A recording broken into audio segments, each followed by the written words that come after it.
Hey, what's up, everybody? It's BDF44. You can't see me because I'm sitting in the dark, relaxing. There's a few things going on in the NBA, of course, because obviously the trade deadline is less than 24 hours away. And there are a few rumors going on that I just kind of wanted to flap my gums about, see what happens. So, this isn't a visual, this is more so of a listening experience. I got a few of these in my collection, so I'm pretty sure if you see something without any type of thumbnail, it's probably me sitting in the dark talking crap. So, Kyle Lowry. Now, Kyle Lowry is who the Lakers are actually taking a look at, which I am absolutely surprised about, to be honest with you. I didn't see us trying to make a splash for a player of that caliber.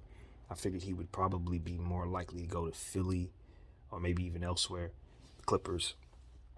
But apparently the Lakers are trying to see if they could work something out with Toronto, and I'm pretty intrigued by that. Like, very much intrigued by that because really, I think the world of Kyle Lowry's experience as well as what he can bring to a table in terms of hitting clutch shots. In my mind, he's like Chris Paul light, as I said in the previous video, and somebody who could hit big shots like big shot Chauncey Billups. Like, that's who I think of when I think of Kyle Lowry. So at this stage, even though he's a bit older, he's still in fantastic shape, and he's still very much an effective basketball player. And when you put him on a team like obviously a championship caliber team, he's already proven he can help and get it done, and do it in a very big way.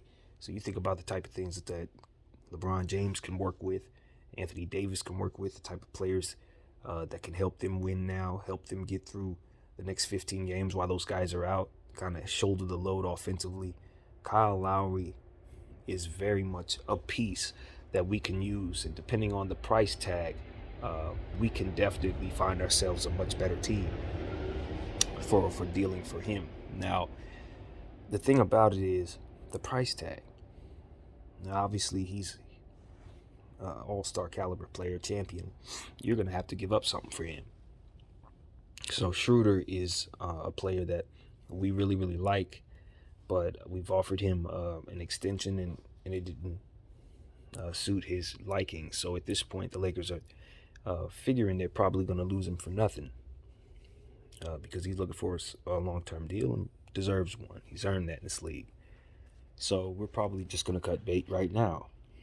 Now, in theory, that would be disastrous because we know how complementary he plays to everything that we do. But he reminds me of a guy like a much better version, by the way, but in terms of his tenure with us, Ramon Sessions, who was never really a Laker, but when he was here, did some of the same things that we're seeing Schroeder do, but just in a lesser way. So, I like players that have that type of skill set, and I do appreciate them being here, but we know that they're not Lakers to their core. That's not what they are trying to be about. And Schroeder said he would love to stay here, but he's more so looking forward to trying to get paid, and I don't blame him. So trading him in this deal is something I would be okay with, even though in theory you definitely don't want to give up Dennis Schroeder. But based on how the contracts are set up, you have to consider such things. Same goes with Marcus Smart in Boston. It's like, of course you don't want to let him go, but when you consider the fact that you could lose him for nothing if you don't pay him, you probably want to do that.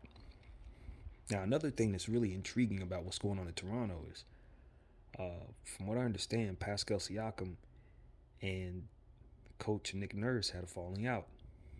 And if the reports were true, lines were crossed. Now, I don't know what that necessarily means, but obviously some words were said.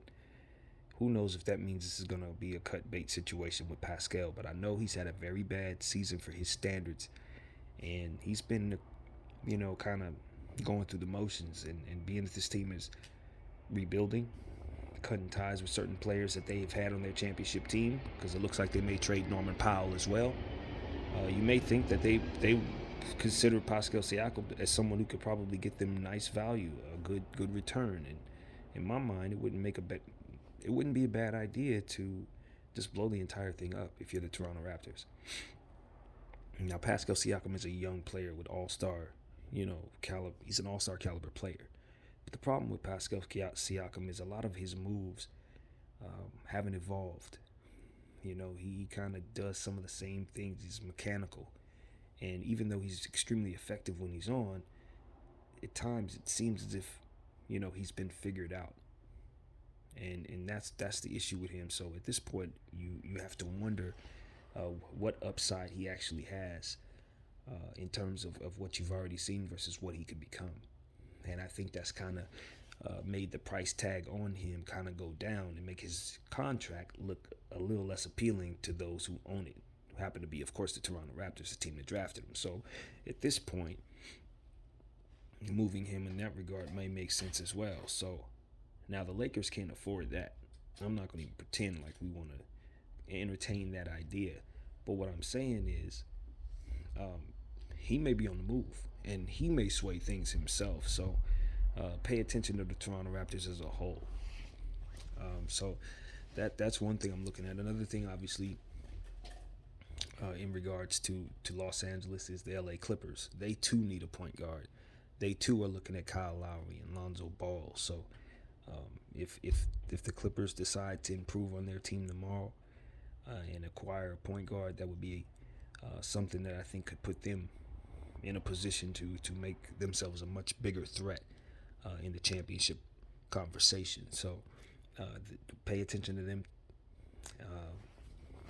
There's also a situation out there where I'm hearing Malcolm Brogdon may actually be made available, which shocks the heck out of me. I didn't see that coming.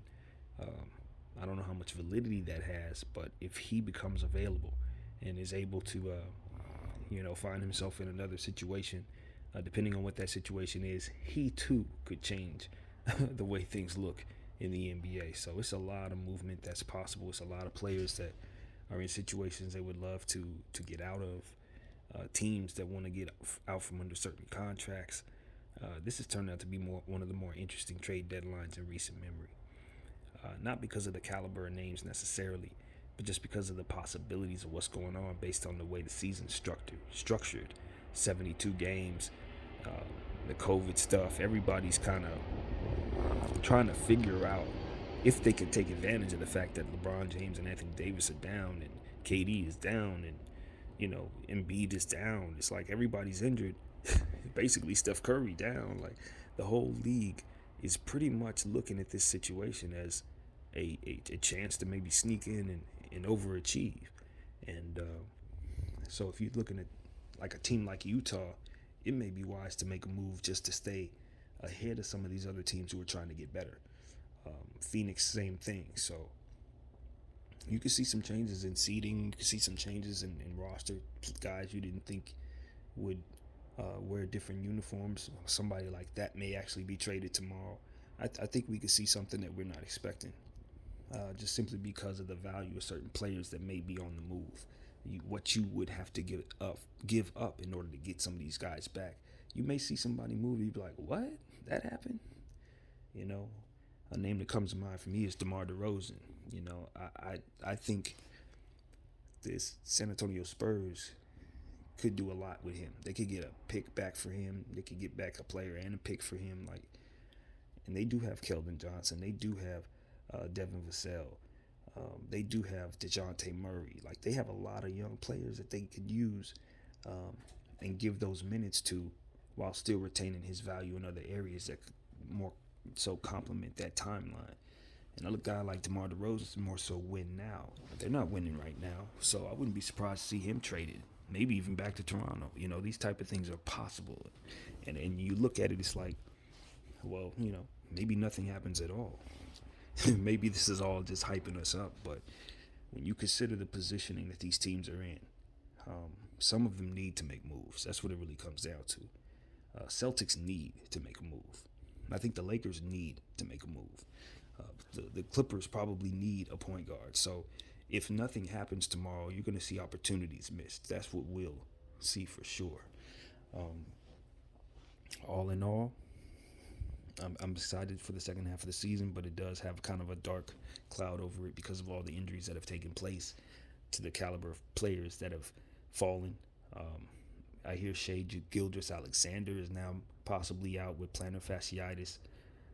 I don't know how long that's going to be, but it could be a little while. So it's just one more star caliber player that we're seeing injured out here, and it's who's next.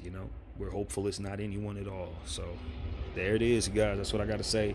I'm looking forward to some news. Right now I can just speculate, and with that speculation comes an excitement that this could be a really good trade deadline. So my name is BDF44. Thank you guys for listening. I'm out.